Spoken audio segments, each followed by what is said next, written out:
वैष्णव नवनीत प्रिया जी गोपाल जी की सेवा करता था, लेकिन उसके घर में इतनी दैन्यता थी कि एक बार का भोजन ही 3 बार में पाया जाता था, दोबारा बनाने की सामग्री नहीं इकट्ठी हो पाती थी। अब उसका कोई एक मित्र आया, वो पैसे वाला, उसने आकर के उससे कहा और भाई सब ठीक? बोले हाँ सब ठीक। बोले तुम्हारा दिन सुधर गए कि नहीं? बोले अब वैसे ही है भैया, क्या करें, एक समय अब रोटी बनती है, उसी से शाम तक का गुजारा होता है। बोले अच्छा तुम पूजा वूजा करते हो क्या? बोले हाँ। बोले किसकी करते हो? बोले गोपाल जी, नवनीत प्रिया जी, लड्डू गोपाल, इनकी पूजा करता हूँ। हंसने लगा मित्र, इनकी सेवा करते हो? अरे ये भी बेचारे जब इनको पूतना मारने आई ना, स्तनों में विष लगा के, तो ये भी नेत्र बंद करके शंकर जी से मदद मांग रहे थे कि पूतना के स्तन के विष को तुम पी जाओ। अरे जो अपनी रक्षा स्वयं नहीं कर पाते, तुम्हारी रक्षा क्या करेंगे? इनसे बड़े शंकर जी हैं, शंकर जी को ले आओ, तुम उनकी सेवा शुरू कर दो। अब बेचारा मरता क्या नहीं करता, सब कर लेते हैं।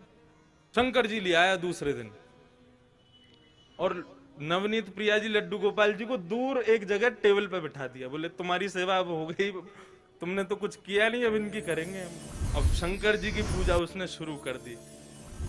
खूब रुद्राष्टाध्यायी से अभिषेक आदि सब करने के बाद में अगरबत्ती जला करके और त्रिपुंड लगा लिया। पहले तो ऊर्ध्वपुंड लगा रहा था, अब त्रिपुंड लगा करके ओम नमः शिवाय जप करने लगा। अब जैसे ही आंख खोल के देखा तो जो उसने अगरबत्ती जलाई थी उसका धुआं उड़ करके गोपाल जी के पास जा रहा था। अब वो धुआं है, वो तो कहीं भी जा सकता है।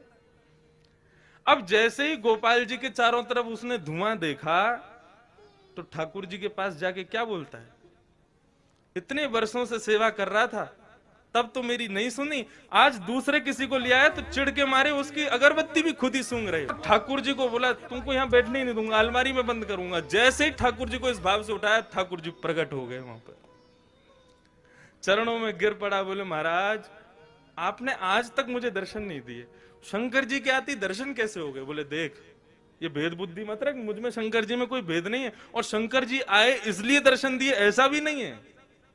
तो बोले क्यों किए, फिर क्यों दिए दर्शन आज आप? बोले कल तक तुझे ये नहीं लगता था कि मेरी नांग सूंघती भी है, कल तक तुझे ये नहीं लगता था कि मुझे भी जलन हो सकती है, लेकिन आज तेरे भीतर ये भाव आया कि मैं चैतन्य हूं, ये अगरबत्ती मैं भी सूंघ रहा हूं, मुझ में भी एक जलनशीलता आई है, मतलब मैं साधारण मूर्ति नहीं, मैं चैतन्य हूं। जब तेरे हृदय में ये भाव आया तो मैं पीछे क्यों हटूं, मैं भी प्रकट हो गया, मैं भी क्यों मूर्ति तक रहूं?